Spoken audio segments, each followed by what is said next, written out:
All-weather mats look great when they're new, but once they get dirty, faded, and chalky, bringing them back can be a little tricky if you don't know the right way to do it. So today, I'm gonna show you how to take rubber mats that look like this, deep clean them, recondition the surface, and make them look brand new again. Now let's get into it.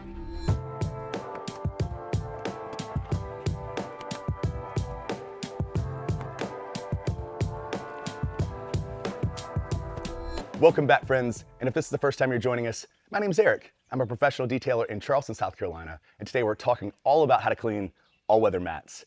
And a lot of people have these rubber or all-weather mats in their vehicles, but how do you take care of them the best way? I mean, there's a ton of videos out there on the subject, but some of them give some kind of mixed signals, kind of some misinformation on that. So I wanted to clear all that up. So first off, these all-weather or rubber mats aren't really rubber. For the most part, they're a rubber-like thermoplastic elastomer compound, or TPE. A lot of you are probably familiar with TPE, like in your foam cannon bottles. So it's not the same, but it is a very similar compound. So when you're cleaning these, you don't want to think about it like you're cleaning tires, because they aren't the same compounds. Tires are much different. They have all kinds of different chemicals in there to help them last.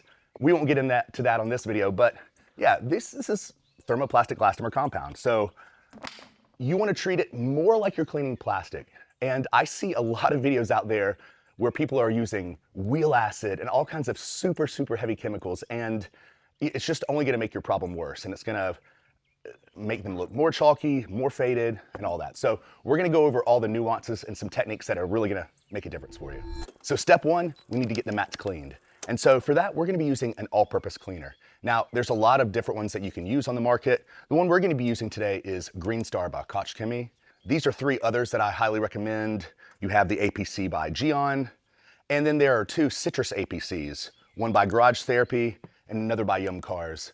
Now, these citrus APCs are similar, but they have D-limonene, which is a citrus-based agent that helps cleaning. So you really can't go wrong with any of these. Also, Armour Detail Supply makes a really great one. I just couldn't find it this morning for the lineup. So we're gonna be using my IK sprayer today.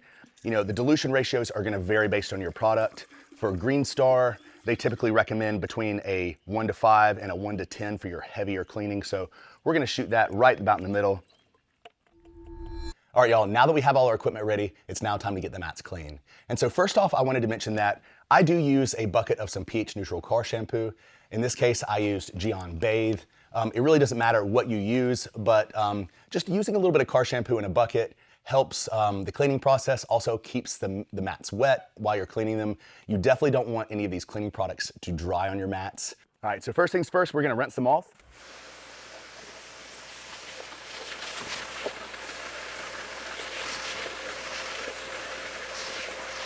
All right, now that we have them sprayed down, we're gonna go ahead and treat it with our APC. A spray bottle, an IK spray bottle, a Pressol, Lowe's spray bottle, it really doesn't matter. You just wanna get the product on the mats. Now we're gonna let this dwell for just a few minutes, but once again, it's really important that you don't let the product dry on the mats. Now, fortunately, we're working in shade. That's always preferable. Now we need to get the mats scrubbed down. And so for that, you can use one of two items. And really my favorite, it's just using a tire brush. I like this one by the Detail Factory because it's not too stiff. It does have some give. If your bristles are really, really stiff, I mean, once again, this is a plastic rubber-like kind of material. So, you know, that's not the best for it. You don't want to go in with the heaviest, most abrasive thing you can. This will be nice and will do a great job. Now, a lot of people see these being used by especially professional detailers, including myself. The biggest thing with this is it's not so much that it's giving you extra cleaning power, because you can scrub it, but it's more speed, it's more efficiency. And so, you know, when time is money and that's your job, having something like this can make it go much quicker. But with that caveat, I will say, be very careful. Don't apply too much pressure when you're using things like a drill brush. Use it on its lowest setting. And I have this is actually an impact driver, so I have it on 1, have it all the way down. And you want to use, let it just use the natural weight of the machine instead of really bearing down into it, because you will go through the top layer of that mat if you're not careful. And a lot of these mats that are different colors, you know, that's just painted on. So you will go through that, and if it's a client's mat or your own, you probably won't be too happy. So use caution when you're scrubbing, and just kind of let the brush do the work for you. All right, let's get to it. So I'll actually show both. I'm gonna start off with the detail factory brush. You can see our goal is we just wanna get it in all the little grooves. I will say the more suds and the more foam from the product you have on the mat, sometimes the more difficult it can be to see that you're really getting it all clean. So you might have to spray it off and reapply.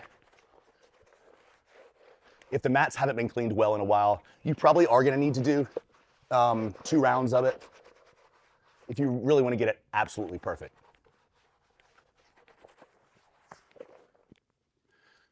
Now, when I'm using the drill brush, I do like to kind of usually, I'll dip it in the bucket to get a little bit extra soap on there. And then we're just gonna go across in nice parallel lines. And then of course back the other way.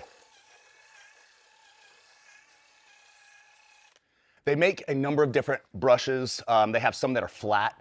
I like this one that's rounded because it really gets into the contours, the edges, all these grooves really nicely.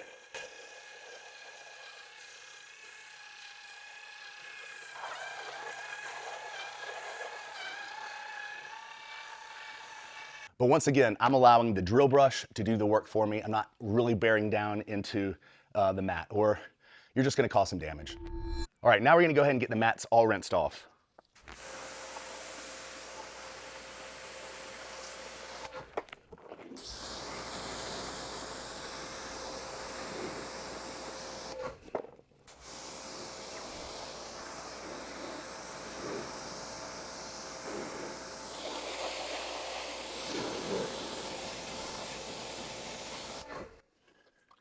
Definitely make sure you hit both sides. You might also need to clean both sides if it's very dirty.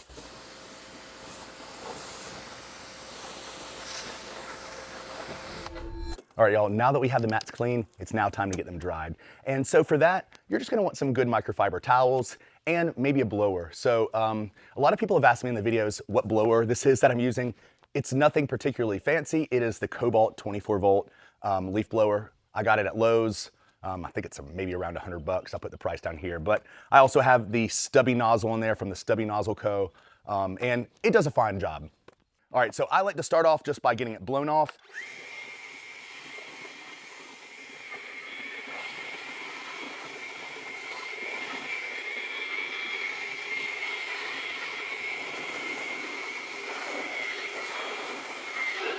So you, of course, do not need to use a blower. Just the microfiber works perfectly fine, but it will speed up your process a little bit, kind of like the drill brush. Now, this is really important because the more dry we get it, the better the last step is going to work. You can also let it dry in the sun, but I will use some caution there. While I do use this sometimes when I'm doing mobile details to speed it up, you want to be careful doing this on a regular basis because it can fade the mats. So, you know, just like it can fade your interior and exterior plastics on your vehicle, it can do the same to these mats. So, you know, do some caution with that.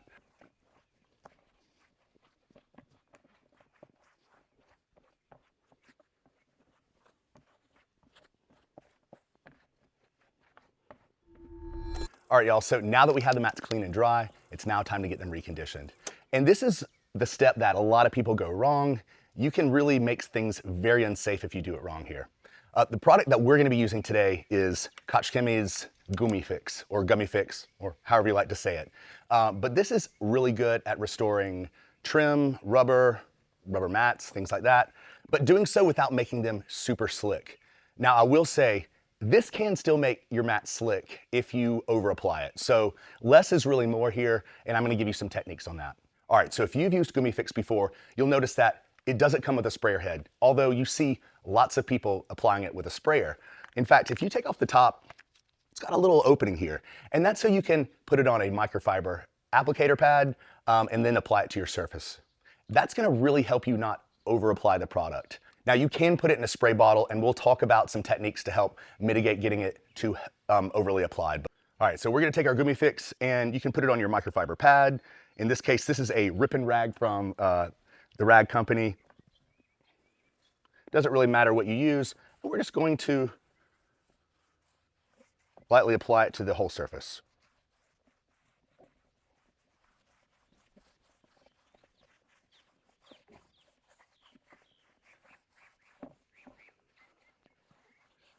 You can already see it doing a great job at reconditioning this mat.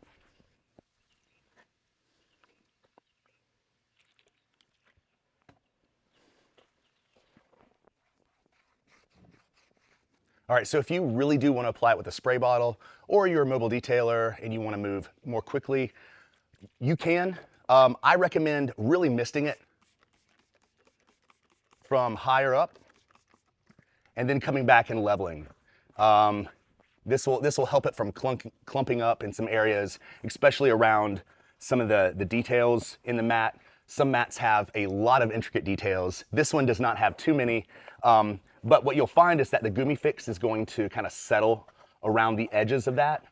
It just ends up making it look wet and just not good, not an even finish.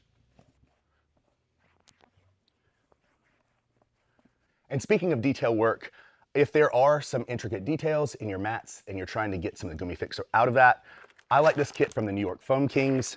They have two tools, they have two tools specifically that I like out of there, and these are really nice at kind of going around the edges and just getting all that product in there.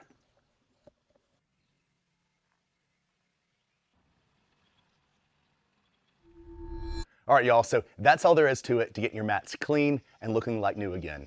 But hey, there's lots of methods out there, and if you have a different approach, let me know in the comments. Now, next, I think you should watch this video and make sure you subscribe.